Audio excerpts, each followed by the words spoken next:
All right, we roll on the John Gambling Show here at AM 970, The Answer. We have, for most of the past summer, been talking about the fight. It's a national fight, stronger in some places than others, but it's the most strong, or it has been most successful, in California, the fight against teacher tenure. It has been overturned in California by the California Supreme Court, saying that it goes against the California Constitution because it provides less than adequate education for various reasons. The fight against tenure, the talk of it is nothing new. It's been around for decades, but most recently here in New York, Campbell Brown and some others have been fighting against it. And Campbell Brown's group is called the Partnership for Education. You've heard Campbell here on this program many, many times. This morning, I want to introduce you to Mona Davids. Mona is the president of the New York City Parents Union. She is also against teacher tenure. Mona, welcome to the John Gambling Show. Good morning to you. Hi, good morning. Thank you for having me. All right. You are the head of the New York City Parents Union. Describe the organization first before we get into our conversation. Sure. The New York City Parents Union is a citywide advocacy organization comprised of both public school and charter parents. We are an independent, grassroots, parent-led organization. We are of the parents, by the parents, and for the parents. And what we do is we advocate for parents in the school system. We fight for school funding. We fight for school choice. We are also currently even fighting for the education investment tax credits as well. We have been around since 2011. And our advocacy approach is two-pronged, both legislative and judicial. So we seek to reform laws, and when push comes to shove, we take it to the judiciary, to the court.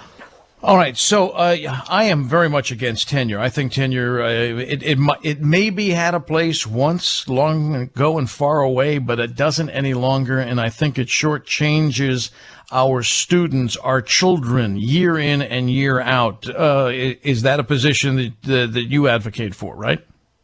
Well, with this lawsuit, we are not challenging tenure. Yes, we do agree with you about about the state of education in our schools, and we've been fighting tooth and nail vehemently for our children, especially considering a supermajority of our children don't read, write, or do math at grade level.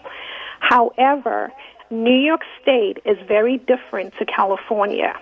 So in New York State, we are not challenging the tenure law per se due to the recent changes to the law that just happened last year that now requires the school districts to consider classroom performance as a factor before granting permanent employment. The fact that New York State now considers teacher quality in its tenure decisions is a very, very critical distinction compared to California and many other states. What we are challenging is the egregious LIFO, last in, first out statutes, as well as the dismissal procedure statutes that allow abusive, ineffective, and teachers with substantiated accusations of sexual misconduct to remain in the classroom.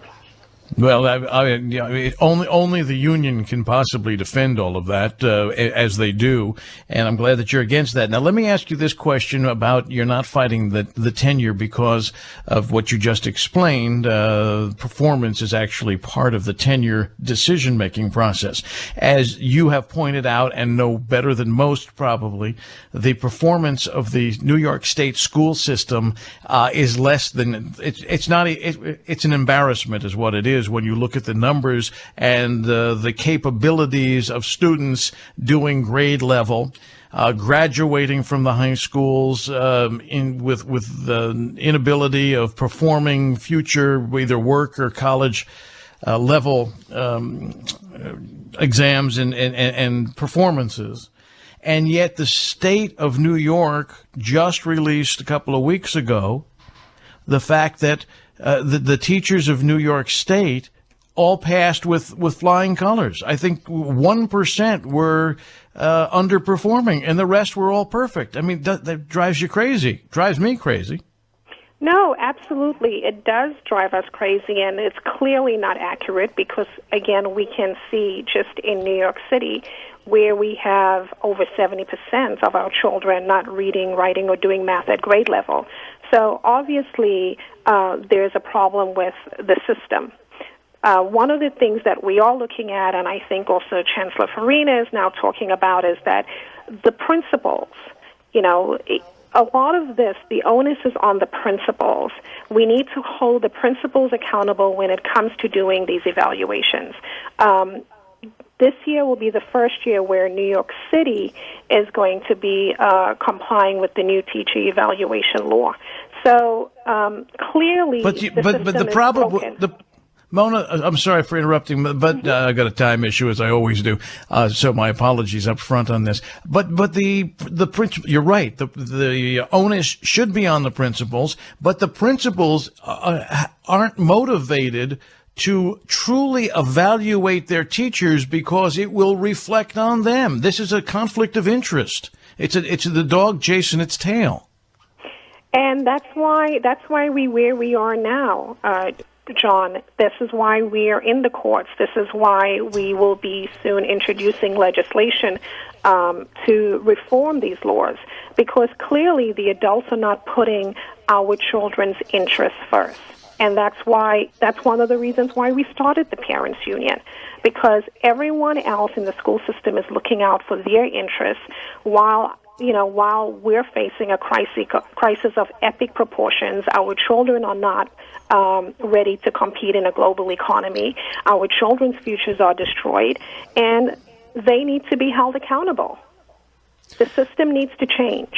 And that's it certainly does. No argument from this quarter.